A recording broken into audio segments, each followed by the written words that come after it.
গাজায় ফিলিস্তিনিদের পাল্টা হামলা, ইসরায়েলি বাহিনীর বড় ক্ষতি। গাজায় ইসরায়েলি সেনাদের ওপর ফিলিস্তিনি যোদ্ধারা জেরোজুসে হামলা চালাচ্ছে। এতে ইসরায়েলি বাহিনীর অনেক ক্ষয়ক্ষতি হচ্ছে।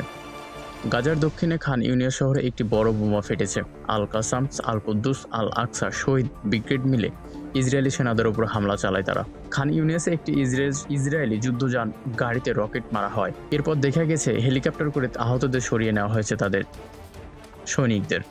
একই এলাকায় ইসরায়েলি মাইন ব্যবহার করে একটি ইসরায়েলি ট্রাঙ্ক উড়িয়ে দেওয়া হয়েছে।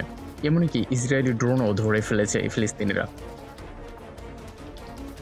উত্তরের আল কারারাতে ইসরায়েলি গাড়িতে বোমা হামলা হয়েছে। গাজা থেকে ইসরায়েলি শহরে শোডেরেটরের দিকে রকেট ছোড়া হয়েছে।